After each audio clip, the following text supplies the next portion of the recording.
Hoje a gente quer dar uma pincelada, né, sobre as ações dos mediadores inflamatórios, né? Eles foram muito mencionados nas últimas aulas, né, como responsáveis, né, aí pelo processo inflamatório, pelo que ocorre no processo inflamatório.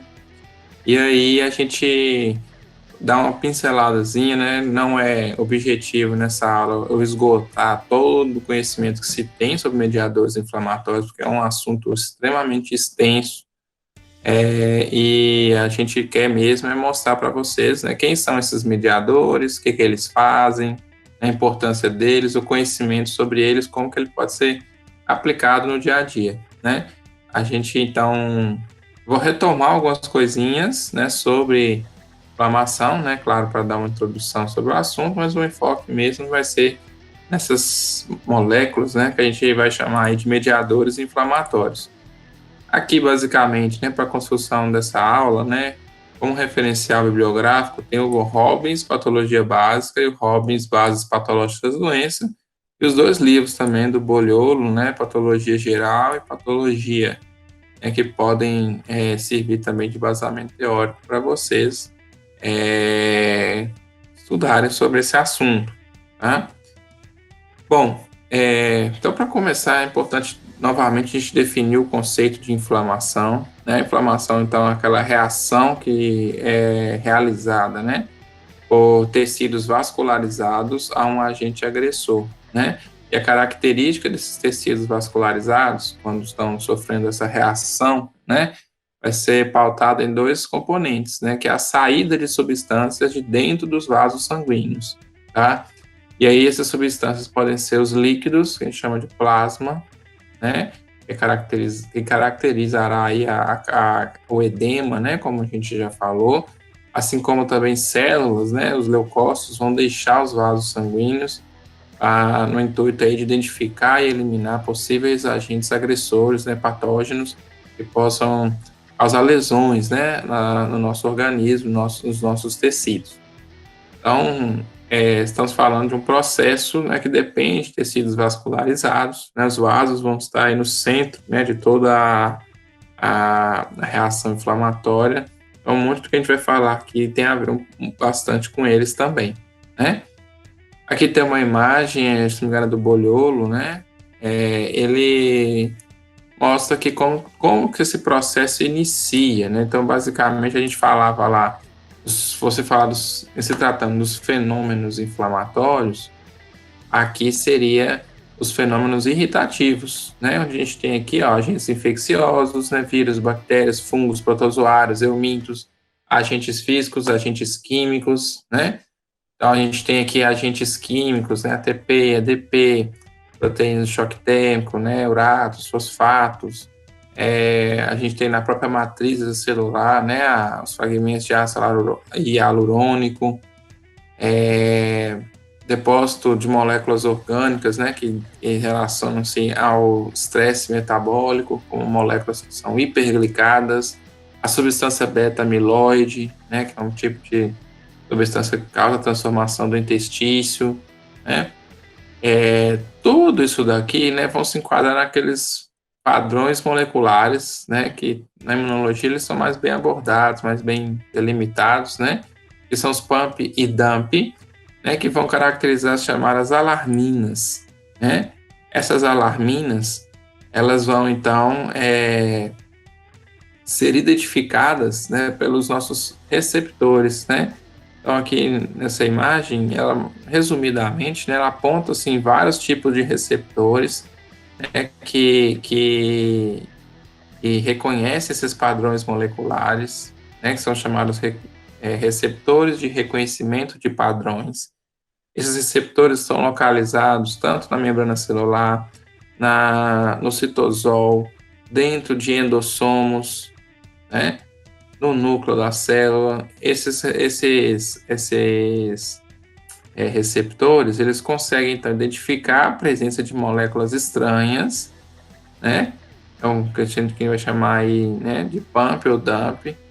E aí, uma vez que identifica essas moléculas, né, ele desencadeia uma resposta intracelular que vai associar-se a produção e liberação aqui dos mediadores inflamatórios, tá?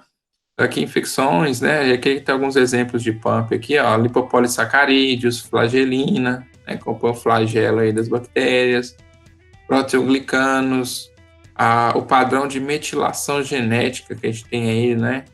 Com as citosinas das moléculas de DNA de bactérias, alguns poliglicanos, glicoproteínas de protozoários, proteases de eumintos, materiais genéticos, né, dos vírus. Então, assim, são várias substâncias, pumps e dumps, que permitem, né, a identificação pelo sistema imunológico, e aí ele desencadeia aí a gente a produção desses mediadores inflamatórios, né? Normalmente isso vai estar associado, então, com lesões teciduais, né? Que podem ser desde os micro-organismos, como eu falei, a doenças neoplásicas, né? Que nós vamos estudar logo, né? Que também podem causar lesões, né? Partículas estranhas, né? A gente pode mencionar as partículas mesmo químicas, né? Que podem causar, por exemplo, reações alérgicas, né? O traumatismo, isquemia, né? Tudo isso vai gerar aqueles fenômenos irritativos, né? Que é caracterizado pela produção dos mediadores inflamatórios. E que mediadores são esses, né? Então, são vários, né? O objetivo da aula hoje é mencionar os principais, tá? Tem aqueles vasoativos, que a missão é ativar vasos sanguíneos e, com isso, aumentar a permeabilidade vascular, tá? Então, quando a gente fala de vasoativo, quer dizer ativação vascular, né? E aí isso se relaciona com o aumento de permeabilidade vascular também. E tem os fatores quimiotáticos, né, que vão ajudar aí a recrutar células, né, leucócitos para o ambiente aí que está tendo, né, que está originando a inflamação. Aqui tem alguns exemplos, né, da histamina, serotonina, bradicinina, as anafilotoxinas, leucotrienos, prostaglandinas, fator ativador de plaquetas, aqui moléculas do complemento, novamente aqui o C5A tem papel quimiotático, a lipoxigenase, né, que também tem a ver a semelhança, né, na origem da sua produção, assim como as prostaglandinas, linfocinas, monocinas, são citocinas específicas para linfócitos e monócitos. Então, esses fatores quimiotáticos, juntamente com o aumento de permeabilidade vascular, vai ajudar aí, então, naquelas reações vasculares, né, que a gente mencionou no início da aula, onde nós vamos ter caracterização e o recrutamento, né, e a saída de células dos vasos sanguíneos para o meio extravascular, onde provavelmente ali haverá o encontro, né, dessas células com o agente patogênico. E aí, gente, então a gente tem a inflamação ela é caracterizada, né, por aqueles 5 sinais cardinais, né, sempre bom lembrar, é o calor, nós já falamos bastante, o rubor, né, aumento de temperatura, vermelhidão, tá, calor, rubor, né, o edema, vai ser aquele inchaço, a sensação dolorosa, né, e a própria perda de função, tá, tudo isso aqui é muito comum de se ver aí nos processos inflamatórios, até mesmo perda de função, quando você tem aí células, né, por exemplo, em nível celular, pode estar ocorrendo aí lesões degenerativas, necróticas, né, que faz parte aí do processo inflamatório, né? E tudo isso daqui está relacionado de alguma forma com esses mediadores, né, produzidos inicialmente. Então, quem são esses mediadores, né? Bom, são moléculas, né, que vão ter basicamente 2 padrões de origem, uma origem plasmática e uma origem celular, ou seja, uma parte deles vai ser encontrada no plasma, né, e são produzidos no fígado, tá, associado a hepatócitos, ou por células, né, células locais, e aí são os chamados mediadores celulares da inflamação. Esses mediadores, muitos deles vão ter efeitos pleiotrópicos, né, que são efeitos diversos em diversas células. Eles têm efeitos redundantes, né, que quer dizer, muitos têm o mesmo efeito, né, em relação a algumas características que a gente vai observar aí na resposta inflamatória, e aí eles vão, em geral, induzir aquelas características que nós falamos do processo inflamatório nas aulas anteriores, né? E a maioria deles são pró-inflamatórios, ou seja, produzem de fato aí vasodilatação, recrutamento de células, né? Aumento de permeabilidade, mas vai ter alguns também que vão ter efeitos antagônicos, né? Por isso que muitas vezes é difícil a gente classificar as moléculas do processo inflamatório, tá? Normalmente a gente vai dividir entre pró-inflamatórios e anti-inflamatórios. Acho que é a forma mais fácil de se estabelecer uma classificação. Porque como a origem e o efeito delas é muito distinto entre as células, né, no nosso organismo, é difícil você classificar nesse sentido, em relação à origem ou em relação ao efeito, né? Normalmente, quando se fala de origem, a gente vai colocar de uma forma bem generalizada, né? Que é plasmática ou celular. Quando se fala de efeito, a classificação mais geral que podemos ter vai ser anti- e pró-inflamatório, né?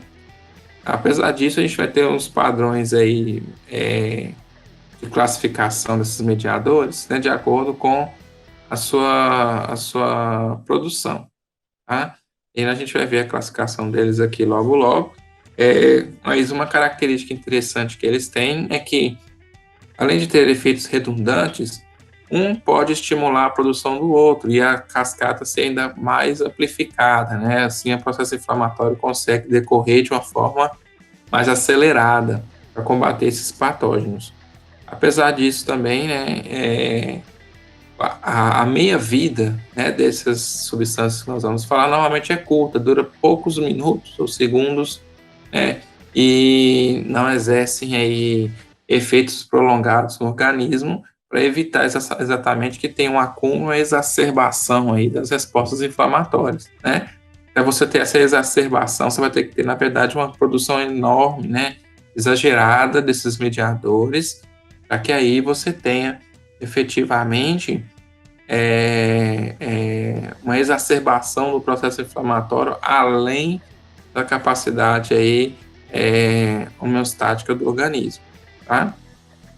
E então, nessa imagem aqui, eu vou começar a apresentar para vocês esses mediadores, muitos deles já mencionados, alguns já devem ter visto aí no estudo, né, do GVGO, ou mesmo durante o estudo para a disciplina de imunologia, farmacologia, né? Então, aqui, classificações dos derivados de células ou mediadores celulares, né? Vão ser aqueles que já são formados, já estão prontos, né? Que a gente fala para pronta entrega, né? Já está ali pré-formado, guardadinho dentro de grânulos, né? Isso aqui vai valer para células que contêm esses grânulos, né? Como, por exemplo, mastócitos, basófilos e plaquetas, né? Então, esses grânulos ficam aqui armazenando os mediadores e quando ocorre alguma ativação dessa célula, ela desgranula, libera essas substâncias. Quais são os mediadores que a gente mais chama a atenção? Tem vários, nós vamos chamar a atenção para dois. É a histamina e a serotonina. A histamina e a serotonina, elas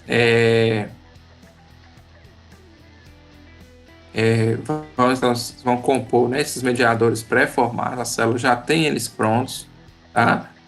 Aqui. Então, nós vamos ver daqui a pouco o que eles fazem. Tem aqueles chamados de sintetizados de novo, né? Quer dizer, a célula, quando detecta que tem algo estranho, ela passa a fazer a síntese proteica para liberar essas substâncias. Aí vamos ter vários, né? Envolve basicamente quase todas as células aí leucocitárias do corpo e os mastócitos, né?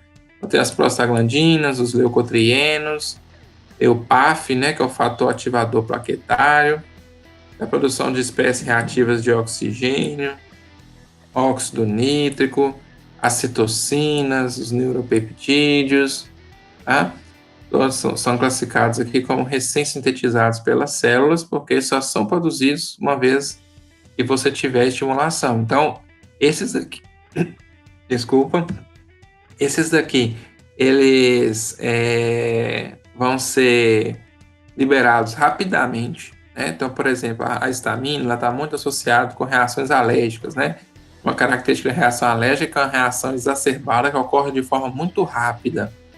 E aí, por que isso acontece rápido? Porque a liberação de histamina, ela efetivamente é muito rápida, né? Tendo em vista que é um mediador que é pré-formado. A gente tem os recém-sintetizados que vão levar ainda alguns minutos, né, para que a célula comece a sintetizar esses mediadores, né? Tem essa diferença de tempo. Além disso, a gente tem os mediadores plasmáticos, onde a maioria desses mediadores são produzidos no fígado, né? Destacando-se aqui as moléculas do sistema complemento, né? Que a gente passou rapidamente sobre elas aí no GBGO, nas aulas anteriores, mas que provavelmente é explorada aí com vocês na disciplina de imunologia, né? Porque compõe aqui a imunidade inata humoral, tá? Nós vamos falar um pouquinho desse depois. E a gente tem ainda os mediadores, né, que são derivados da cascata de coagulação e fibrinólise. O professor Marco Túlio deve ter falado com você sobre isso aí na aula de alterações circulatórias. E tem os sistemas de sininas também, né, que onde o mais importante membro é a bradicinina. Tá? Então, esses complementos, sistema de sininas e coagulação e fibrinólise, também vai ser a composição básica aí das moléculas plasmáticas, né, sendo que a maioria desses mediadores são produzidos no fígado. A partir de agora eu vou começar a falar um pouco mais específico, né, de cada um desses mediadores. Então, eu vou começar das aminas vasoativas, né? Então, essas aminas vasoativas, onde a principal delas vai ser a histamina, né? Pode ser identificada aqui nessa imagem, né? Essas moléculas são muito produzidas principalmente aí pelos mastócitos, que são células residentes encontradas aí no nosso tecido conjuntivo. O mastócito é uma célula que apresenta vários grânulos contendo essas aminas vasoativas, onde a gente destaca que é a histamina, né? Aqui nessa imagem a gente pode ver que é uma perfuração do tecido cutâneo, tá? Por um espinho, talvez, né? E essa perfuração, né? Além da lesão das células que estão aqui sendo agredidas, né, por esse trauma, a gente tem ainda a inoculação de bactérias, né? E aí essas bactérias contêm vários pumps, né? A gente vai ter aqui também a expressão de dumps, né? E basicamente o que está acontecendo? Essas bactérias liberam toxinas no meio, isso atrai as células, isso também ativa, né, mastócito. O mastócito desgranula, libera aqui esses pontinhos azuis, né, caracterizando aqui a histamina, tá? E a histamina vai ter efeitos, né, sobre os vasos sanguíneos, né? Isso vai caracterizar a reação inicial, né, do nosso sistema imunológico contra essas bactérias. Por exemplo, promovendo localmente a vasodilatação, o aumento de permeabilidade, o recrutamento de neutrófilos. Então, os neutrófilos estão chegando aqui, ó, fazendo diapedese e já fagocitando aqui, ajudando a eliminar esses micro-organismos, né? Então, aqui só um esqueminha apresentando aí a atuação, por exemplo, da histamina em resposta a uma agressão. O que a gente pode falar, então, né, sobre os efeitos dessas aminas vasoativas? O efeito principal, a gente destaca muito da histamina, é vasodilatação e aumento de permeabilidade vascular. Que células vão produzir a histamina? Basófilos, mastócitos e plaquetas, né? Destacando-se especialmente aí mastócitos e basófilos, né? Normalmente, essa histamina, né, vai ser muito liberada nos órgãos como o pulmão, na pele e no trato gastrointestinal. O que pode causar a liberação de histamina, especialmente na sua ação sobre mastócitos e basófilos, né? O mecanismo mais famoso, né, relacionado à alergia, vai ser a identificação de alérgenos, né, por anticorpos do tipo IgE, e esse IgE, ele faz com que ocorra a desgranulação, por exemplo, dos mastócitos. As outras circunstâncias, como o trauma, o frio, o calor, né? O sistema complemento, né? Que é a resposta imune, né? Que seria anticorpos, né? O complemento, as figuras das moléculas C3A, C5A, citocinas, né? Interleucina 1, interleucina 8, são todas substâncias que têm capacidade de ativar mastócitos, basófilos e plaquetas, promovendo, então, a sua liberação dos grânulos, que a gente chama de desgranulação. E aí, a histamina vai exercer seus efeitos sobre os vasos sanguíneos, né? Principalmente aqui, causando essa dilatação arteriolar, né? Permitindo aumento de permeabilidade vascular a partir do reconhecimento de histamina pelo seu receptor do tipo H1. Então, além da histamina, a gente pode falar da serotonina, né? Como foi mencionado, é outra amina vasoativa que é encontrada principalmente em plaquetas. Em roedores, né, identificou também a presença de serotonina nos mastócitos. Mas a ação típica de serotonina vai ser em plaquetas. Ela também é um neurotransmissor, então é encontrado no sistema nervoso, também no trato gastrointestinal. A gente pode ter efeito aí endócrino, né, na serotonina. Mas aqui no contexto, né, das respostas inflamatórias, as plaquetas vão ser a principal fonte, apesar de que elas não são células especificamente associadas, né, ou promotoras, né, da resposta inflamatória, mas a seu grânulo contendo serotonina ajuda nesse processo de alguma forma. A forma como a gente tem essa ação, integração, né, do sistema de coagulação, que envolve as plaquetas, e inflamação, ainda não é totalmente esclarecido. Sabe que há uma relação, como a gente vai ver, entre essas vias, dessas cascatas, né, de reações moleculares que a gente tem na coagulação com o processo inflamatório, mas saber efetivamente o papel de cada item ainda não existe essa informação na literatura, né? E aí depende, portanto, de uma ativação de plaquetas, um mecanismo aí de coagulação, para que ocorra a liberação da serotonina e ela tenha esses efeitos vasoativos também, né? Lembrando que os efeitos de serotonina vão ser basicamente os mesmos da histamina, né?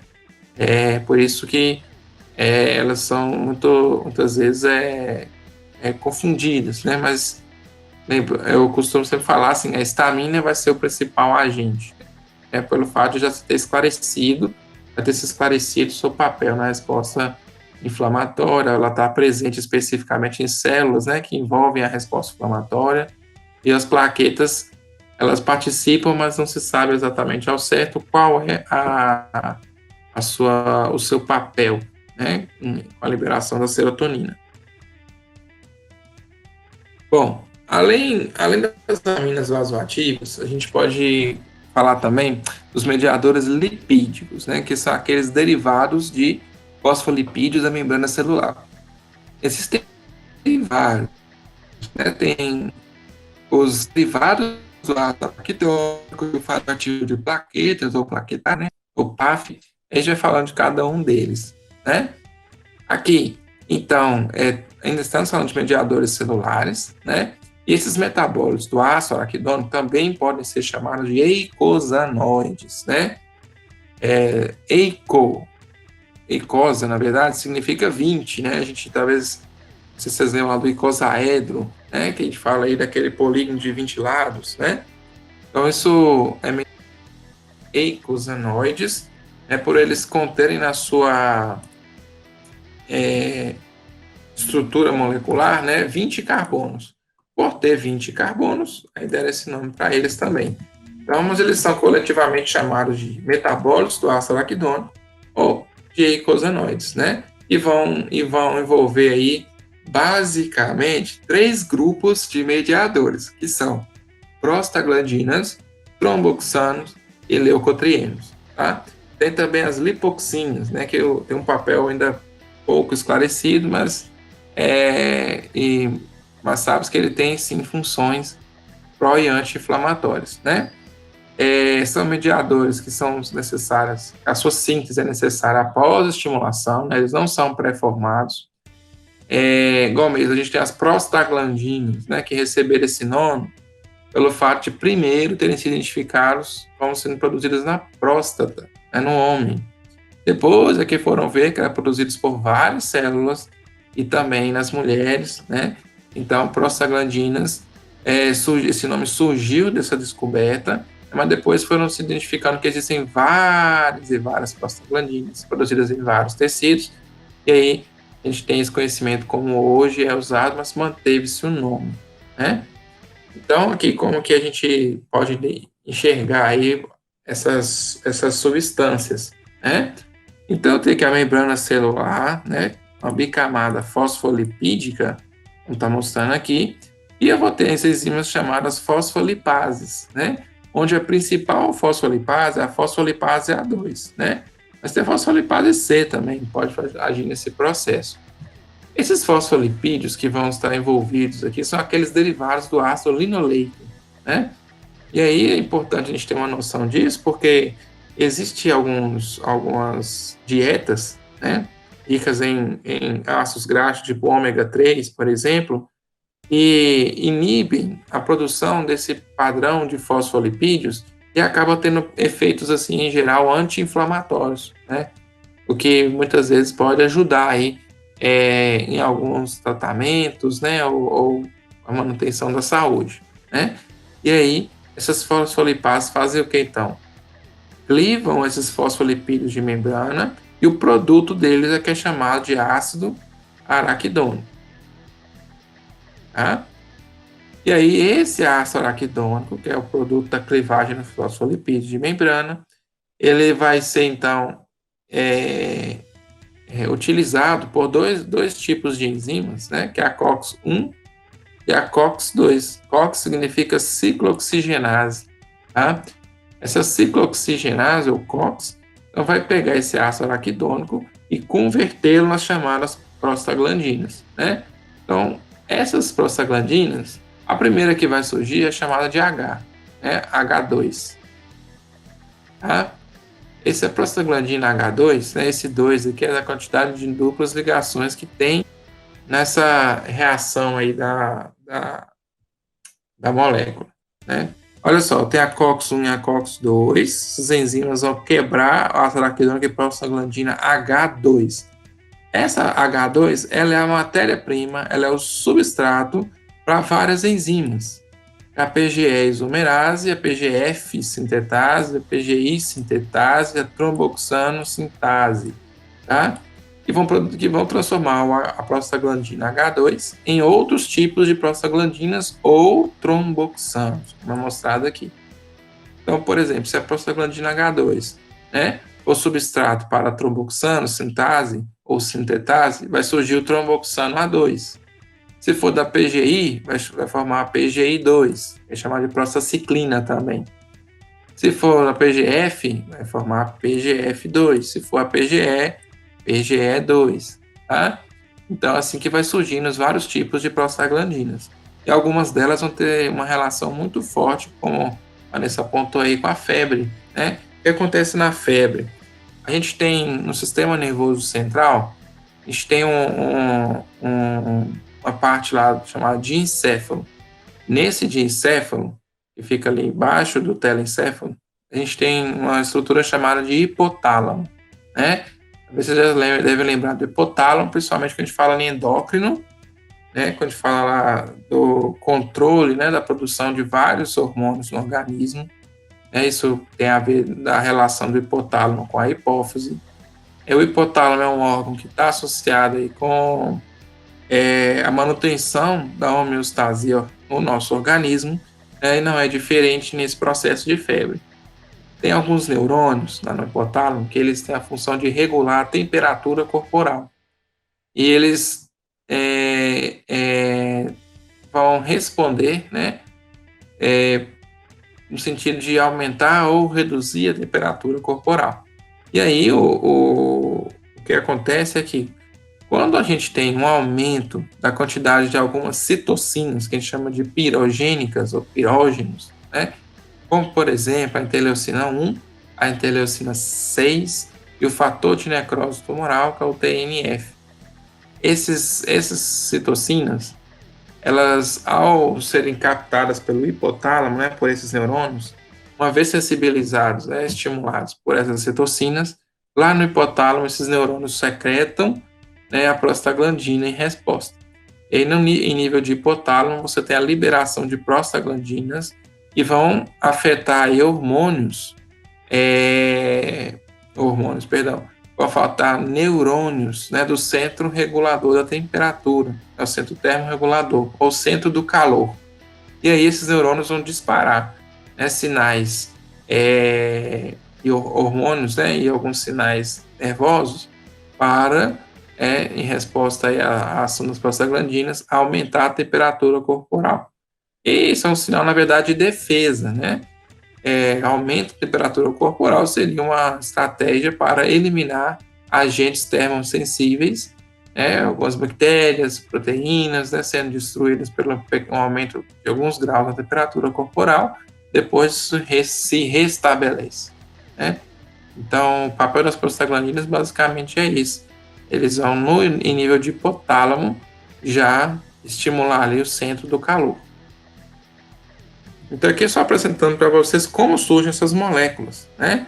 Elas vêm, então, da ativação da fosfolipase A2, e isso pode acontecer em várias células, né? Nas plaquetas, por exemplo, pela ação da trombina, nos neutrófilos, né? Como, por exemplo, a molécula do complemento, chamado C5A, pode levar à produção de fosfolipase A2, a bradicinina. Então, repare aqui, eu citei um componente da cascata de coagulação, a trombina, da cascata do complemento e das cininas, né? São todos mediadores plasmáticos, tá?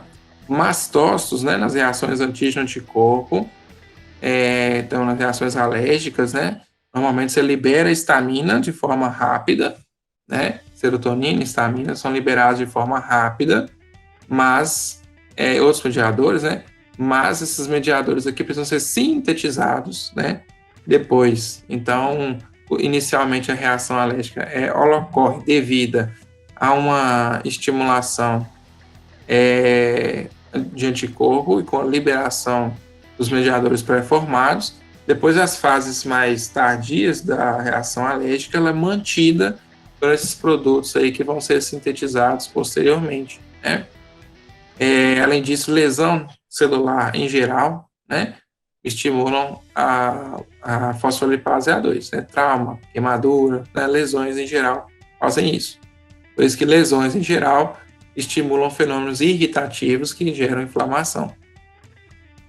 Bom, aí como a gente falou lá atrás, né, esse ácido araquidônico, uma vez que ele vai estar sendo formado pela ação da fosfolipase A2, ele vai sofrer a ação da ciclooxigenase, que é a COX, né, COX-1 e 2, gerando as prostaglandinas e tromboxano, e tem as lipoxigenases, ou LOX, que produzem as lipoxinas e os leucotrienos, né? Então aqui tem toda a via, assim, de forma resumida, tá? Essa é uma figura que tem lá no livro do Robbins, se não me engano, né? E mostra a via desde o início. O que é interessante é que ele ainda relaciona com mecanismos farmacológicos, né? Então aqui a membrana celular, né? Esses fosfolipídios de membrana, então, são substratos para as fosfolipases, tá? E aí vão formar-se aqui o ácido araquidônico. Você contar aqui vai dar 20 carbonos, né? Que é os eicosanoides. E aí a gente vai ter, basicamente, esse ácido araquidônico sendo utilizado aí para produção de vários mediadores, né? Aqui tem a cascata, e chama a atenção na cascata aqui, dois padrões, é o da ciclooxigenase e o da lipoxigenase, tá? Sendo que na parte da ciclooxigenase, já vai ter aqui a produção da prostaglandina H2 e dela vão surgir as demais, né? Onde se destaca aqui o papel da prostaciclina, a PGI2, né? Que causa vasodilatação e inibição da agregação plaquetária, tá? Aqui, ó, vasodilatação, e aqui mostrando no sentido de plaquetas, né? Poucas plaquetas, né? Pouca agregação plaquetária. Pode ter também a formação de tromboxano A2, exatamente o contrário da prostaciclina, né? Causando vasoconstrição e agregação plaquetária. Então percebam aqui, ó, eles são opostos, tá? São opostos.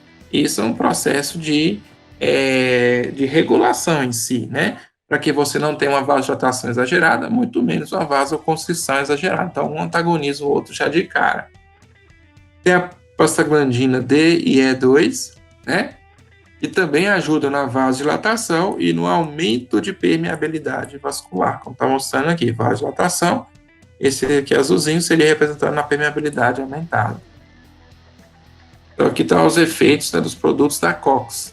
Na LOX também tem várias vias, a gente destaca que a formação dos leucotrienos, né, e das lipoxinas, que foram mencionados, tá? Então, tem mediadores intermediários, né, mas que em geral vão culminar com leucotrieno, lipoxina. Eu tenho o leucotrieno B4, C4, D4 e E4, né?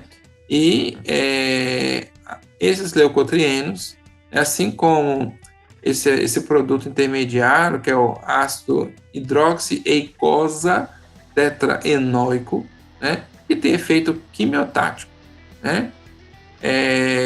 Por outro lado, os leucotrienos, eles têm uma ação de permeabilidade vascular aumentada.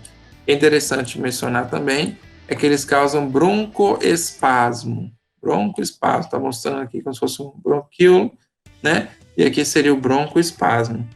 Esses leucotrienos, gente, eles são muito importantes aí na resposta asmática, que é um tipo de reação, pode ser alérgica também, né? Onde vai haver produção de leucotrienos, e nessa resposta dos leucotrienos você vai ter a ocorrência de um broncoespasmo, né? Quer dizer, vai ter uma broncoconstrição, e isso na reação asmática pode ser muito grave pelo fato da pessoa ter uma menor taxa ventilatória, né? Podendo levar a pessoa, inclusive, a óbito. Então, os leucotrienos são os principais agentes inflamatórios que a gente tem induzindo aí esse tipo de asma, né? Muita gente pensa que a histamina, né, se associa muito com histamina, mas na verdade o efeito mais grave mesmo é dos leucotrienos. É por isso que as medicações associadas à asma, né, as anti-inflamatórias, normalmente bloqueiam a ação de leucotrienos. Então podem ser antagonistas dos receptores de leucotrienos, então bloqueiam o receptor do leucotrieno, ou mesmo eles bloqueiam o leucotrieno, né? Além disso, a gente tem a lipoxigenase, né? A 12, tem a 5 e a 12, que vai gerar, aí, no caso, lipoxinas. E os processos delas vão ser anti-inflamatórios, inibindo, por exemplo, aqui quimiotaxia. Então, o neutrófilo, que tinha um potencial quimiotático, como é mostrado aqui, ele acaba não perdendo isso daí, né? E aí você tem o menor recrutamento de células, né, na resposta inflamatória, né? O que é importante a gente mencionar? Olha só, uso de corticosteroides, né? O que eles fazem? Agem aqui em nível de fosfolipase, né? Bloqueando a atividade das fosfolipases. E aí, se eu bloquear a fosfolipase, eu não vou ter o ácido araquidônico e todas essas enzimas aqui, esses produtos, né, derivados do ácido araquidônico não vão surgir, né? Então é um inibidor muito amplo da cascata inflamatória, né? São os esteroides. Então são anti-inflamatórios potentes. Mas a gente sabe que não pode ficar utilizando esteroides, né, com frequência, pelo fato aí de causar distúrbios, principalmente endócrinos, né? Como a síndrome de Cushing, por exemplo. Outra situação vai ser os anti-inflamatórios chamados de não esteroidais, são os AINES. Talvez você já tenha ouvido falar sobre isso aí em farmaco ou mesmo em imunologia. Tá? Anti-inflamatórios não esteroidais. Ou seja, não envolve esteroides. Aí a gente entra aqui nos inibidores de COX, né? COX-1, COX-2, né, se for seletivo, onde o mais famoso aqui vai ser a aspirina, né? Ela bloqueia, então, essa enzima aqui, não produzindo dessa forma nenhum desses mediadores aqui, né? Além dos AINES aqui, a gente pode ter, como eu falei, os inibidores, né, dos leucotrienos, das lipoxinas, né, ou dos seus receptores. Então, são os principais mediadores inflamatórios que são conhecidos aí, encontrados facilmente aí no mercado, né? Tem um detalhe que a gente costuma mencionar em relação aos anti-inflamatórios não esteroidais, né, é porque eles têm uma função tanto normal no organismo, como também, muitas vezes, uma função inflamatória, né? Então, a COX-1, né, a gente fala cognitivamente que ela tem efeitos mais fisiológicos, orgânicos, tá? E aí isso vai fazer, por exemplo, né, que ela produza tromboxanos, plaquetas, que isso é bom para a hemostasia, a prostaciclina, PGE2, né? Então, olha só, nos rins, né, a gente tem aqui essa ação dessa PGE2, né, promovendo vasodilatação, né? O PGI2, né, na mucosa estomacal, no endotélio, perdão, na mucosa estomacal, ele também vai induzir ali vasodilatação, né, ele está associado com a produção também de ácidos, né, estomacais, então ele está relacionado a funções fisiológicas, né, e a COX-2, ela também pode ser chamada de COX induzida, porque ela, aparentemente, quando descoberta, né, foi mencionada somente em processos inflamatórios. Então, esse tipo de COX, ela leva à produção desses prostaglandinas, né, principalmente, para desencadear a inflamação. Então, o pessoal pensou assim, nossa, então talvez se a gente inibir seletivamente somente a COX-2, nós poderíamos ter um anti-inflamatório que não teria tantos efeitos adversos, né, ou colaterais, quanto um inibidor que envolva a COX-1. Eles foram desenvolvendo alguns medicamentos nesse sentido, e aí acabaram que muitos desses medicamentos foram retirados de circulação, né? Porque observamos que esses inibidores seletivos, eles estavam predispondo as pessoas, principalmente aquelas que já tinham alguma predisposição, né, a ter alterações cardiovasculares, né, lesões cardiovasculares, caracterizadas principalmente pela formação de trombos. Eles foram estudar lá e perceberam o seguinte: quando eles faziam isso, né, essa inibição de prostaglandinas acabava desviando muitas vezes uma via normal, né, do metabolismo do ácido araquidônico para a via, em vez de prostaglandinas, para formar tromboxanos. Esses tromboxanos predispõem a pessoa, ou predispõem a pessoa à coagulação e formação de trombos, né? Então, por isso que somente as pessoas que já têm uma grande ativação na cascata de coagulação, né, elas tinham ainda aumentado a sua chance de um evento aí cardiovascular, usado esse medicamento aí seletivo para COX-2. E perceberam posteriormente também que a COX-2 está envolvida também em alguns processos fisiológicos, né? Então é bem mais complexo do que eu estou falando aqui para vocês, né, a relação desses medicamentos, inibidores seletivos ou amplos, né? Mas, assim, de uma forma geral, eu posso falar para vocês aqui, hoje em dia não se usa muito esses inibidores seletivos, né?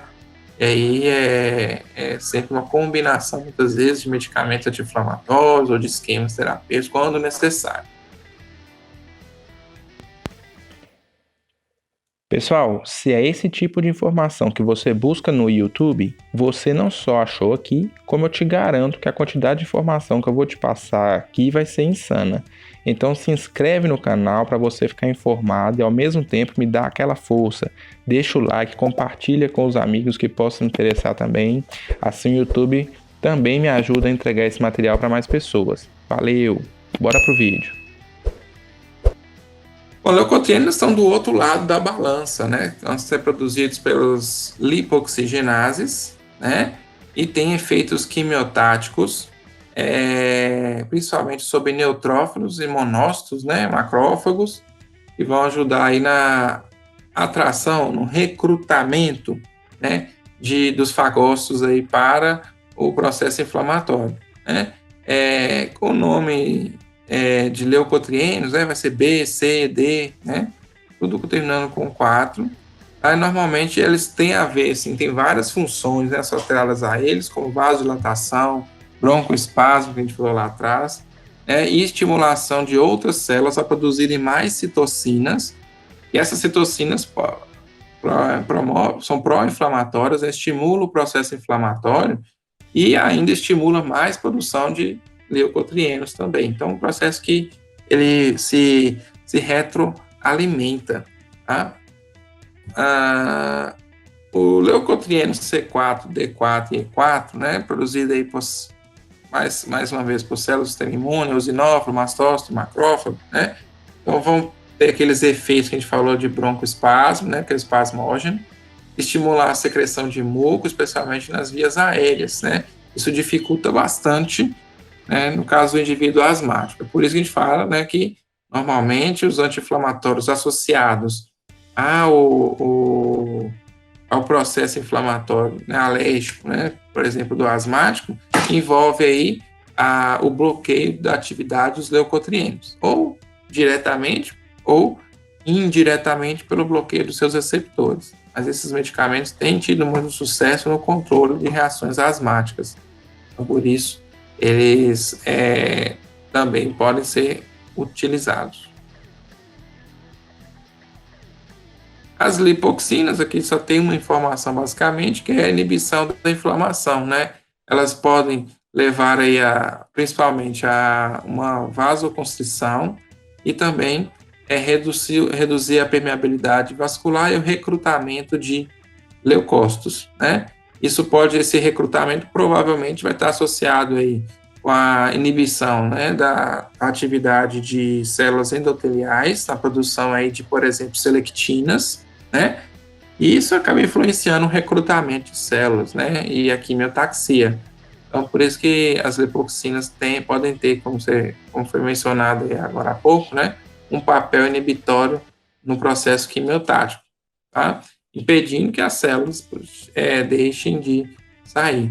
Gente, a gente está falando aqui tanto de substâncias pró-inflamatórias como anti-inflamatórias. É importante vocês terem a ideia de que o processo inflamatório é um balanço disso daí, onde inicialmente você tem mais substâncias pró-inflamatórias do que anti-inflamatórias, até que proporcionalmente isso vai chegar a um equilíbrio e depois um desequilíbrio, de forma que se a inflamação de fato for resolvida, você vai ter uma maior produção de anti-inflamatórios e aí o processo inflamatório é concluído, né? Que a gente chama de inflamação aguda. Tá? Essas aqui são as histórias, né, envolvendo os metabólitos do ácido araquidônico.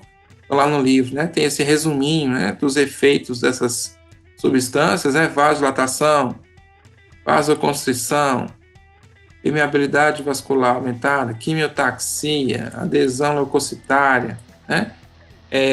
Os principais que eles citam aqui são os leucotrienos, os tromboxanos e as prostaglandinas, né? Aqui eles não citam os lipoxinas, né? Porque, como eu falei, o livro ele fala muito pouco das lipoxinas, menciona também o fato de que existem medicações que são promissoras, né? Com a estimulação da produção de lipoxinas, né, que são agonistas, mas que não se pode ainda inferir muito sobre como esses medicamentos vão ter efeitos, né, no organismo. Tem poucas informações, então ele não colocou no quadro. Por isso que a gente tem aqui as prostaglandinas, a maioria delas com poderes aí de vasodilatação, né? A vasoconstrição muito associada com tromboxanos e leucotrienos, né? E a permeabilidade vascular aumentada somente com leucotrienos. A quimiotaxia também por leucotrienos, né? E aquele ácido hidroxieicosanoico tetraenóico, né? Que é o RET, a gente está vendo aqui, tá? Então, aqui outra coisa também que é interessante a gente falar é que a gente muitas vezes é aquela confusão que o pessoal faz. Pensa que quando tem vasodilatação, você tem aumento de permeabilidade. São processos distintos, tá bom? Você pode ter vasodilatação e aumento de permeabilidade, e vasoconstrição e aumento de permeabilidade, tá? Normalmente, você vai sempre fazer associação com vasodilatação, porque o processo está bem associado, né? Mas vasodilatação, ela ocorre devido a uma contração ou relaxamento da musculatura lisa, tá? Então, é o músculo liso do endotélio vascular, né, do endotélio vascular não, o músculo liso associado ao revestimento do vaso sanguíneo, né, ao tecido do vaso sanguíneo, e vai ser alterado. Isso define vasodilatação e vasoconstrição. Agora, aquela ativação endotelial que a gente fala, né, envolve aumento da permeabilidade vascular e de quimiotaxia, né, ou seja, as células começam a diminuir as proteínas de membrana para ficar mais frouxa a ligação entre elas, bem como a produção de selectinas e integrinas, que são substâncias que vão recrutar leucócitos, né? Isso aí que a gente chama de ativação endotelial pode ocorrer também de forma independente da vasodilatação, porque a vasodilatação se refere à musculatura lisa e a ativação endotelial às próprias células do endotélio. É um processo que ocorre normalmente conjuntamente. E aqui o que é interessante aqui, ó, os leucotrienos, eles causam vasoconstrição, porém aumenta a permeabilidade vascular também, né? Então destaco isso daqui só para vocês terem essa dissociação aí clara de vasodilatação ou vasoconstrição com ativação endotelial. O que é ativar o endotélio? É fazer com que ele tenha um aumento de permeabilidade vascular e um aumento de produção de proteínas de membrana, né, que são as selectinas, integrinas, que vão associar e a recrutar, né, como eu já disse aí, leucócitos. Ok?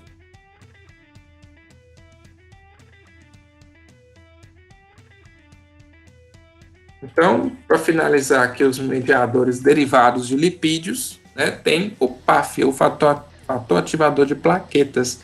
Recebeu esse nome porque inicialmente pensava-se que a ação dele era apenas sobre plaquetas. Como o nome sugere, fator ativador de plaquetas, ele ativa as plaquetas, né? E ele promove a agregação plaquetária. Então, é um mediador muito associado com a cascata de coagulação, né? Mas depois foram observar e ele estava envolvido em uma série de outros processos que envolvem as cascatas inflamatórias, né? Então tem aqui a vasoconstrição, ele também causa broncoconstrição, então que lembra muito os leucotrienos, né? Adesão leucocitária, quimiotaxia, desgranulação, explosão oxidativa, síntese de mais derivados do ácido araquidônico. Então, o fator ativador de plaquetas ele é um potente vasoconstritor, só que ele tem uma meia-vida muito curta, dura muito pouco tempo, mas pode ser sintetizado pelas células, especialmente plaquetas, né? Mas outras células também podem produzir, leucócitos podem produzir isso, tá?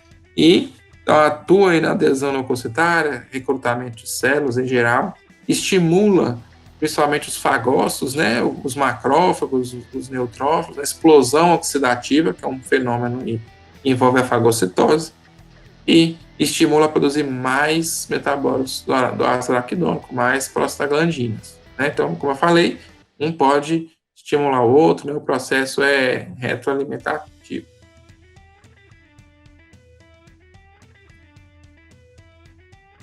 Então, assim, falando nessa explosão oxidativa, a gente puxa aqui para as espécies reativas de oxigênio, né?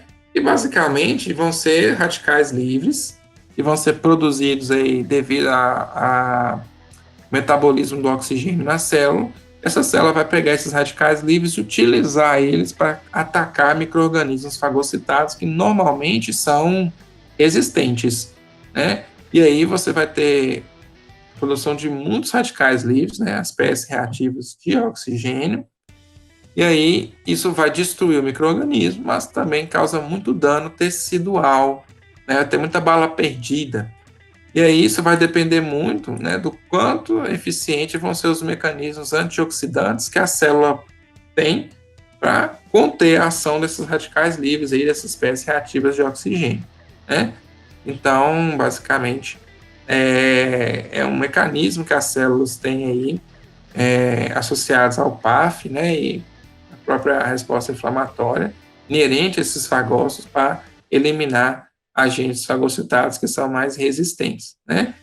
E aí, como eu falei, pode causar danos teciduais, matar células vizinhas, células saudáveis, né? Aquela fase, aquele fenômeno, né? Que a gente chama de degenerativo necrótico, tem muita associação com isso, podendo haver a destruição da própria matriz extracelular, né? Porque os radicais livres inibem a ação de antiproteases, né? Ou seja, proteínas que impedem as proteases, que quebram outras proteínas, de funcionar. Então, se eu inibo quem está inibindo, então vou permitir a ação das proteases, né? Tem o óxido nítrico, né, que é um gás, e ele é produzido também pelas células, né, pelos leucócitos, porque no caso aqui é um macrófago, ele também é produzido pela célula endotelial, como está mostrando aqui, ó. Óxido nítrico produzido pela célula endotelial. O efeito dele, né, é na célula vizinha, é parágno, ele é um gás que tem efeito muito rápido, ele é produzido e já é degradado, né?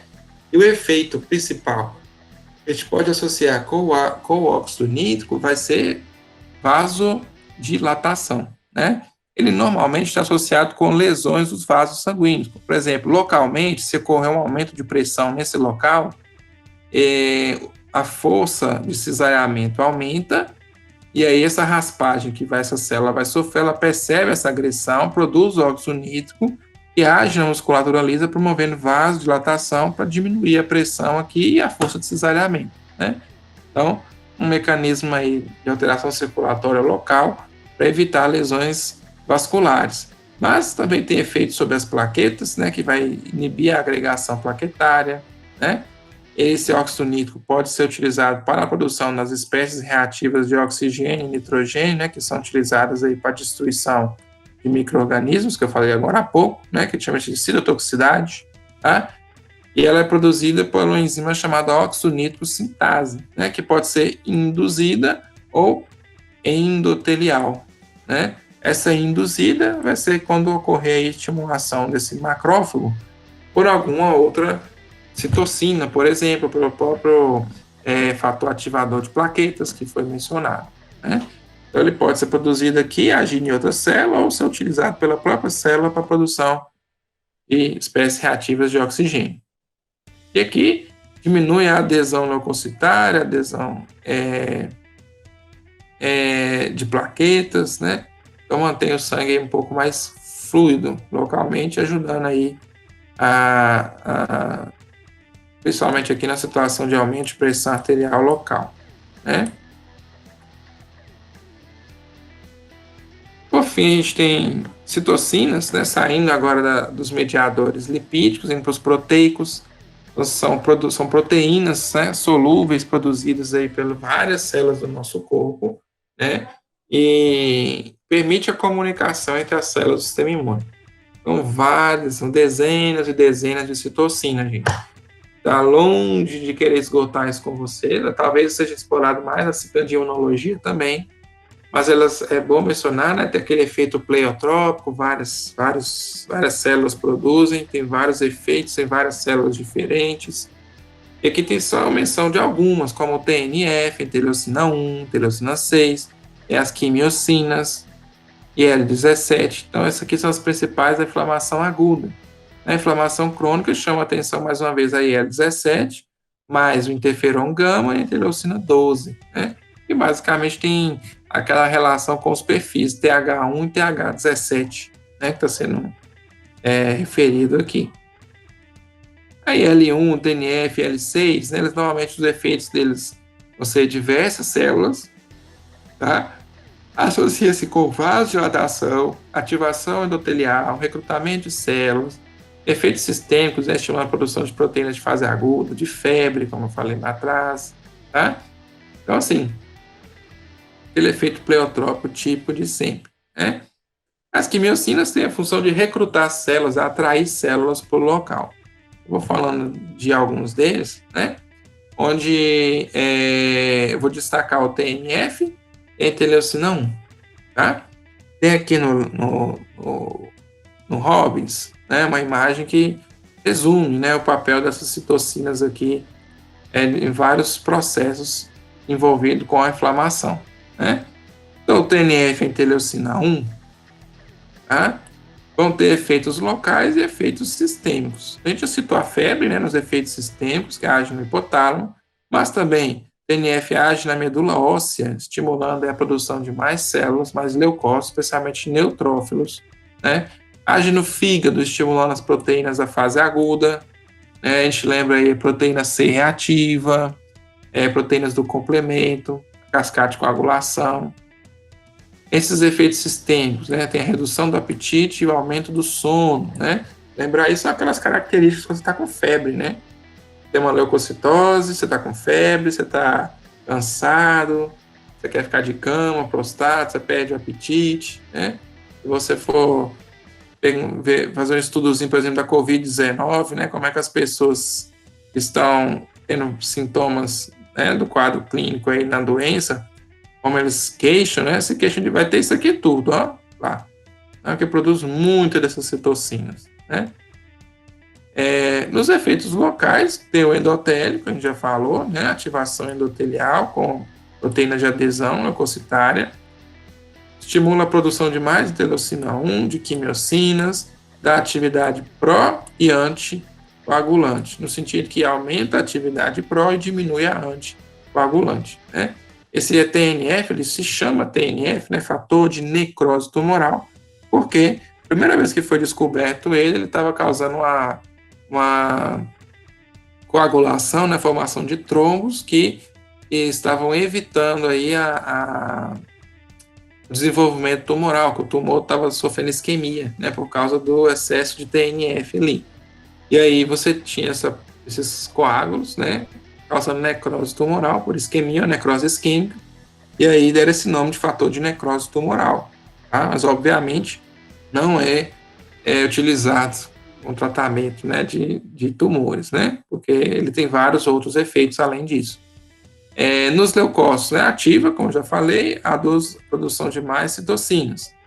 Nos fibroblastos, que envolvem o reparo da lesão, né, lembra que eu falei com vocês, tem aquela parte de resolução do processo inflamatório agudo, né, então estimula os fibroblastos a crescerem e produzirem colágeno, né, para cicatrizar a lesão, por exemplo. Tá?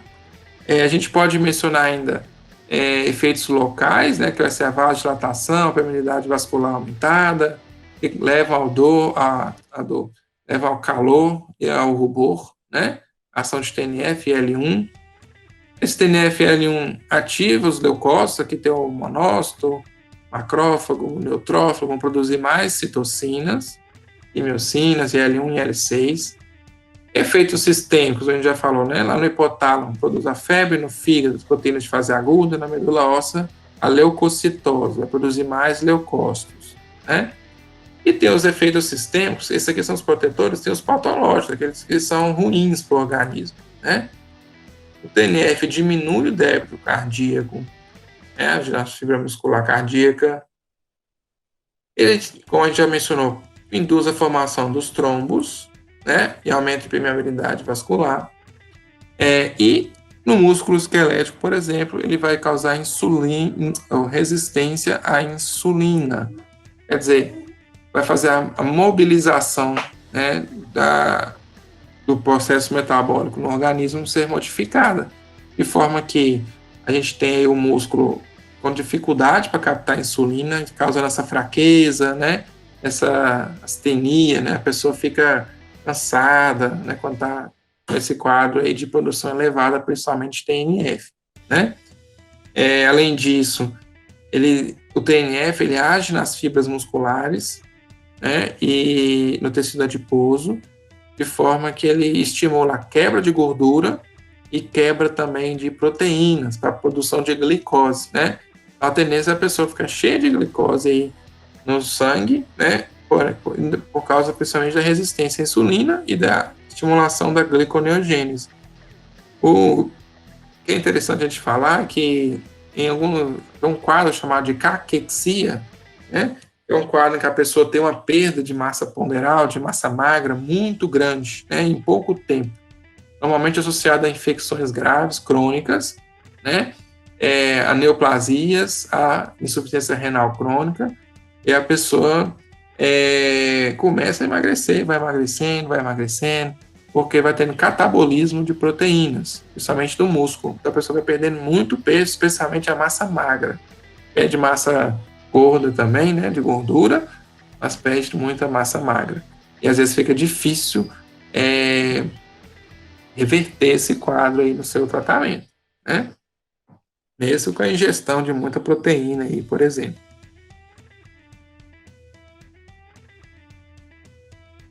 Bom, a gente tem ainda as quimiocinas, né, que são moléculas bem pequenas que têm a função de recrutar células, né, e induzir as células a seguir um determinado caminho de migração aí para os tecidos, né? Isso pode ser fisiológico ou patológico, né? O quadro patológico aí, basicamente, a gente pode destacar a inflamação, né?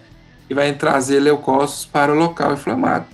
Mas tem o processo fisiológico, que é fazer a migração das células. Então, por exemplo, se tratando no período embrionário, a migração das células pelo nosso corpo, né, para a formação do corpo humano, é todo mediado por quimiocinas, né?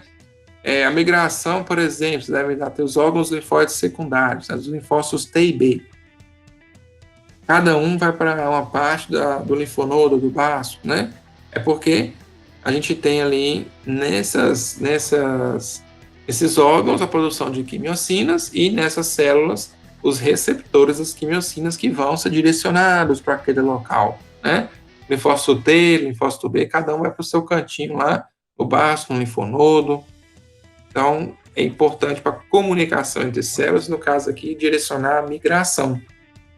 Aqui é um quadrinho só para vocês terem uma noção da quantidade de receptores, tem mais de 20 receptores descritos, né, de quimiocinas. Eles normalmente vão ter esse nome, CCR, CCR, CR, CXCR, né, os receptores. E os ligantes, né, vão ser os CC, CCL, né, que vão, CXL, né, que vão ligar-se aos seus respectivos receptores. Mas percebam que, às vezes, vários ligantes de quimiocinas ligam-se ao mesmo receptor. Tá? Os vermelhinhos aqui vão ser aqueles que são fisiológicos, tem um papel mais fisiológico, né, como diria assim, mais endógeno, tá? Agora, os que não são endógenos, como os inflamatórios, não está de preto aqui nessa imagem. Então, tem bastante, né, gente?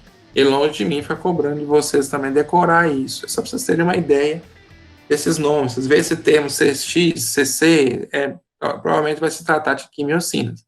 Algumas delas, como a interleucina 8, né, deram o nome de interleucina 8, depois o outro foi lá e descobriu a mesma molécula, só que deu o nome de CXC. Então ficou os dois, né? A mesma coisa. Para finalizar, gente, eu vou só mencionar um pouquinho dos mediadores plasmáticos, eu não vou ficar detalhando, não. Por quê? Porque a cascata de coagulação, sistema de coagulação e fibrinólise, né? Ele é mencionado lá com o professor Marco Túlio, provavelmente tem mencionado ele para vocês na aula de alterações circulatórias, né? A gente associa muito o sistema de coagulação aí com a hemostasia, com participação aí na formação dos coágulos, né? Do impedimento aí de hemorragias, na formação de trombos. Então, não vou ficar aqui me delongando sobre esse assunto, não.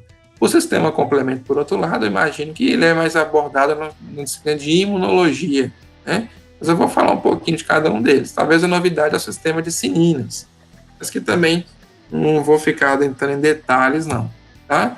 Aqui está um resuminho do sistema complemento, né? Vocês já devem ter visto sobre ele, né? Já esqueci de olhar aqui, tá tudo bem, gente? Pode seguir? Deixa eu ver aqui no chat se tem alguma coisa. Até perguntando, o que acontece com o óxido nítrico em pessoas com hipertensão? Como assim o que acontece? Ele tem um efeito muito efêmero. Quando a pressão local aumenta, né, isso serve, por exemplo, atividade física, né? Você começa a fazer um pouco de atividade física e às vezes você começa a ter, naquele órgão, ter um aumento da pressão local, por causa da demanda, né, de oxigênio. E aí, para manter essa vasodilatação mais tempo, você também produz óxido nítrico, né, uma possibilidade de ação dele. Essa, como eu falei, um efeito mais efêmero, né, porque ele dura pouco tempo. Ele é produzido, é um gás, é local, parácrino, né, produz, causou vasodilatação, depois relaxa. Ele teria que ter uma produção bem constitutiva para manter essa vasodilatação por mais tempo. Então, ele, na pessoa com hipertensão, ele pode ajudar a pessoa, na verdade, a ter uma regulação, uma contra-regulação dessa tensão, né? Dessa pressão arterial. Mas lembra que o efeito dele é local, tá? O óxido nítrico tem efeito local, então ele não vai determinar a pressão arterial no corpo inteiro, entendeu? Ele é um mediador local. Então, assim, na pessoa com hipertensão, ele ajuda, assim, no sentido local, indiretamente. Mas ele não sei se ela está querendo dizer, tipo assim, ele está ausente na pessoa que tem hipertensão, não é que ele está ausente, é porque ele não vai ter um efeito, por exemplo, com a angiotensina 2, que o efeito é mais sistêmico, né? São mediadores que são endócrinos. A cascata do complemento, ela envolve uma série de clivagens sobre células, sobre proteínas plasmáticas, né? São chamadas proteínas C do complemento, né? Onde, assim, independente da forma como começa, se é a via clássica alternativa ou das lectinas, vai formar-se o C3b, né? E esse C3b vai associar a formação, né, de um complexo, a formação de um sistema de clivagem de proteínas, né, que é a C3 convertase, e aí você vai ter a C3 sempre sendo quebrada aí, formando C3b, C3a, e por aí vai, né? Então aqui anticorpos, né, ativa a via clássica, alguns componentes de micro-organismos, né, da lectina, que seria gamanose, né? Então, permite também ativar, além da própria via alternativa, né, que é a clivagem automática aí do C3. Né?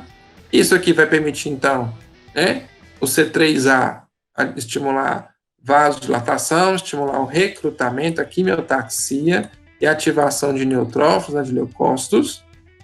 Eu vou ter também aqui o uso do C3B como opsonina, né, que é marcar a célula para fagocitose, né, como dá para ver aqui, a célula fica marcada, aí o fagócito vai lá e reconhece a molécula do C3b e fagocita esse micro-organismo. Além disso, o C3b pode evoluir para a cascata envolvendo a C5 convertase, a formação do complexo de ataque à membrana, e fura a membrana dessa célula, dessa bactéria, né, gerando um desequilíbrio eletrolítico aqui e a bactéria morre, né, causa lise. Tá? Então, seria a via de lise do sistema complemento, né? Então, ele induz a inflamação, a fagocitose e a destruição do próprio micro-organismo. Então, é muito importante na inflamação, obviamente. Eles vão agir na adesão, na quimiotaxia, na ativação de leucócitos, como já falei. A molécula principal de todas do complemento nesse aspecto é o C5A, né? depois do C3A e depois do C4A, né? Tem as moléculas que vão funcionar como opsoninas, né, que é o C3B e o C5B também, né, o BI. Essas moléculas funcionam, então, para atrair, facilitar, né, intermediar a ativação de fagócitos para fagocitar aí seus alvos. Tá? Tem o sistema de coagulação, né, que a gente já foi falado, assim, basicamente, como disse, né, ele vai ter a ativação da trombina, que é uma protease, né, e quebra o fibrinogênio em fibrina. E quando forma a fibrina, começa a se instalar aí a malha de fibrina, né, o coágulo de fibrina, como vocês já devem ter visto aí na aula de alterações circulatórias, né? Então, essa trombina, além de ter esses efeitos, né, na cascata de coagulação, ele também permite aumento da adesão leucocitária, ele ativa leucócitos e o endotélio, né, e age também nos fibroblastos, né, estimulando a sua proliferação. Isso vai ser importante para o reparo de tecidos posteriormente. Estou mostrando que mediadores também da cascata de coagulação agem, né, no processo inflamatório. Tem o sistema fibrinolítico, né? O sistema fibrinolítico, ele vai fazer uma modulação da coagulação, porque, como o nome sugere, fibrinólise quebra a fibrina. Essa fibrina, essa malha é formada, ela vai ser deformada, né? Por causa do sistema fibrinolítico, onde a gente tem aí o principal componente desse sistema é a plasmina, que é derivada do plasminogênio, né? Plasminogênio é a forma inativa, e aí plasmina é a forma ativa, tá? Então, a plasmina é produzida, quebra a fibrina, né? Por isso que causa lise de coágulos, tá? Mas também, né, vai gerar aqui alguns produtos de degradação da fibrina que vão ter efeitos pró-inflamatórios, e ele ainda ajuda na clivagem também do C3, né? Formando o C3A, que a gente falou agora há pouco aqui, ó. O C3A, ele age nos fenômenos vasculares, causando vasodilatação e aumento da permeabilidade vascular, né? Por isso são chamados de anafilotoxinas, né? E tem o sistema de cininas. No sistema de cininas, basicamente vamos ter os peptídeos que são derivados, né, de cininógenos, né, que a gente chama de cininógenos de alto peso molecular, né? E assim como no complemento, e assim como na cascata de coagulação, esses cininógenos eles vão ser clivados, tá? E aí, essa clivagem vai ser feita por proteases específicas, né, chamadas de calicreína. Esses peptídeos, esse sistema de cininas, ele produz várias moléculas, mas a mais famosa é a bradicinina, tá? E tem efeitos aí no processo inflamatório, né? Por induzir vasodilatação, tá? Estimula a produção de prostaglandinas e óxido nítrico. A bradicinina age no intestino e no útero, causando constrição, contração, né, da musculatura lisa, né? E é um potente estimulador da dor, porque sensibiliza neurônios periféricos e aferentes, né? Então, eles podem modular não, né? Causar a sensação dolorosa do processo inflamatório, né? Então, ela é muito parecida com a histamina, muito mesmo, né? Nos seus efeitos aí, pra vocês lembrarem, né? Que a gente mencionou, a histamina pode induzir constrição de músculo liso, em alguns locais do corpo, a vasodilatação, dor, e esse sistema, onde o principal representante é a bradicinina, né? Surge aí do cininógeno, de alto peso molecular, que vai ter uma série de quebras, igual na cascata de coagulação, até surgir aí a bradicinina, tá? Então, se a gente for juntar tudo, né? O que se tem? Tem como se fosse um mapa que permite a gente cruzar, né, a ação desses três processos, tá, ou dos quatro, né, que envolve a cascata de cininas, do complemento de coagulação e fibrinólise. Tá? E aí, assim, a literatura sabe, já identifica isso, mas ainda não entende efetivamente, fisiologicamente, qual é o papel, por exemplo, da cascata de coagulação no processo inflamatório.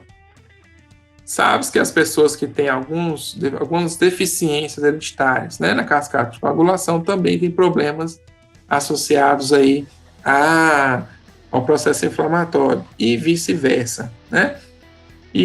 Mas não se sabe dizer quem é o mediador mais importante nesse processo, quem é aquele que influencia. Então, esse mapinha, né, então, se a gente for olhar aqui, ó, tem o cininógeno, né, de alto peso molecular, então HMWK, ele serve como cofator para ativar o fator 12, né? Vocês lembram disso aí lá, alterações circulatórias, né? Então, esse fator 12 ativado, ele vai ativar a cascata de coagulação, culmina com a formação de trombina, que é uma protease, que vai quebrar o fibrinogênio e fibrina.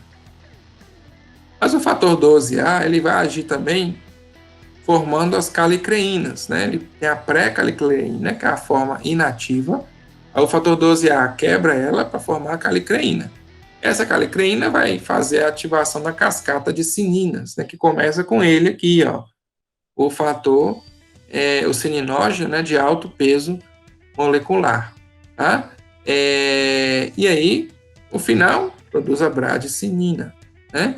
Essa calicreína também age no sistema fibrinolítico, porque ela quebra o plasminogênio, formando a plasmina, tá? E isso aqui é o sistema fibrinolítico sendo ativado, né?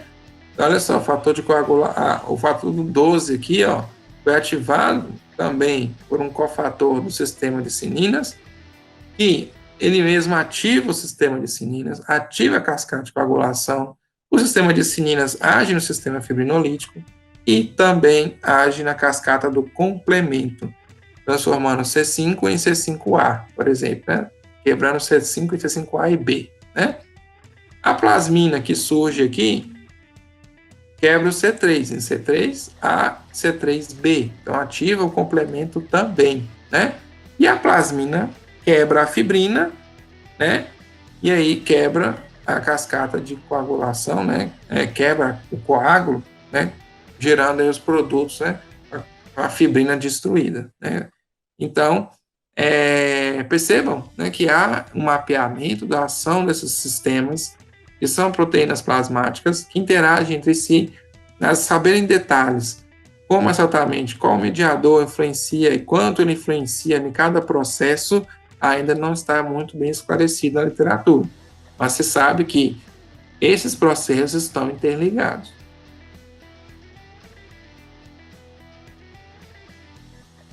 Aqui, ó, a gente tem um resuminho, né? O Bogliolo, ele explora melhor, na minha opinião, essa parte aí dos mediadores inflamatórios. Ele detalha mais citocinas, principalmente, né? Quimiocinas. E ele, no final, ele deixa aí uma imagem, né, que tenta esquematizar como se fosse um mapa conceitual, aí, um mapa mental dos mediadores inflamatórios, né? Então, tem o sistema de coagulação, né? A formação aqui de trombina, e aí essa trombina vai agir em vários processos, né? Vários receptores celulares, ativando proteases, né? A gente tem aqui também, na cascata de coagulação, a formação do plasminogênio, né? A ativação do plasminogênio em plasmina, que age na formação posteriormente da fibrina, né? A plasmina age, como eu falei, no complemento, ativando o C3A.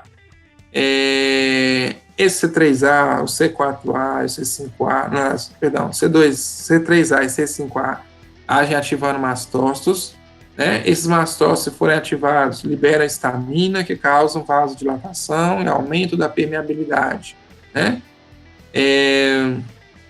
Aqui também tem os neuropeptídeos, né? A gente destaca a substância P, além de induzidor, pode também causar aumento de permeabilidade e vasodilatação.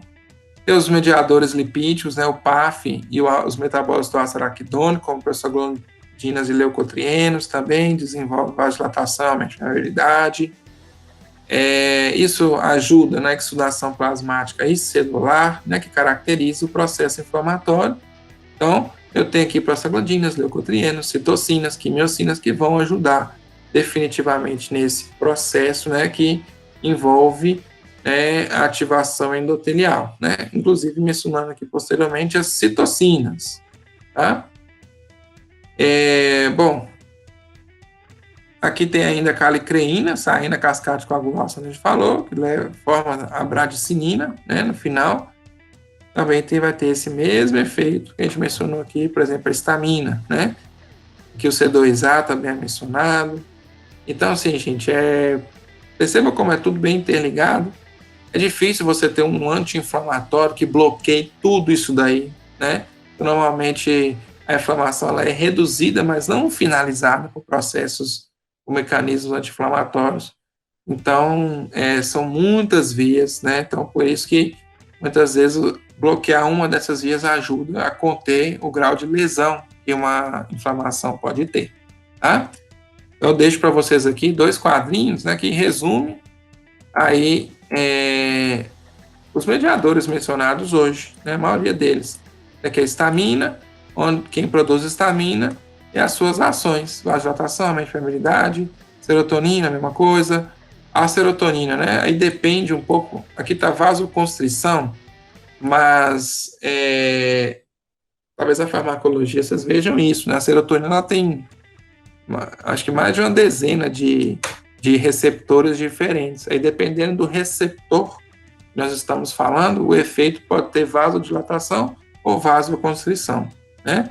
Você pode ver, acho que no livro de farmácia ou de fisiologia, você pode ver essa descrição, né? Como vasoconstritor e vasodilatador. Aqui acho que é do Robbins, né? O Robbins aqui, ele menciona o papel, né? Aqui da serotonina nas plaquetas causando vasoconstrição. Mas é importante ter essa ideia de que também pode ter vasodilatação. Tem as prostaglandinas, que também são variadas, né, associando aqui dor e febre, né? Leucotrienos também, aquele processo que a gente falou, envolve permeabilidade vascular aumentada, vasodilatação e recrutamento de células, além dos efeitos, né, de broncoconstrição, espasmogênicos que a gente mencionou. Tem o PAF aqui também, a AGI estimulando vasodilatação, permeabilidade vascular, quimiotaxia e na atividade das próprias células do sistema imune, né? As próprias espécies reativas de oxigênio, né, que os leucócitos produzem com a missão de destruir os micróbios, causam lesões também. Óxido nítrico, que causa o relaxamento da musculatura lisa e vasodilatação, também pode ser usado para a formação de espécies reativas de oxigênio. As citocinas, onde eu destaquei TNF, L1 e L6, mas existem dezenas para serem estudados, né? Efeito local aqui, né, ativação endotelial, e o sistema que já mencionou, né, febre, distúrbios do metabolismo, podendo gerar, inclusive, hipotensão, né? Se induzir a um quadro, muitas vezes, de vasodilatação e muito grande, que isso diminuiria a pressão arterial, gerando um choque, que seria um choque séptico, né? O choque séptico é aquele que é mediado pela presença, muitas vezes, aí de pumps, né, de micro-organismos na circulação, gerando o que a gente chama de síndrome da resposta inflamatória sistêmica, ou SIRS, né? Isso faz com que aumente a produção dessas citocinas no corpo como um todo, gerando aí essa possibilidade de choque séptico, né? E as quimiocinas para o recrutamento, né, quimiotaxia de leucócitos.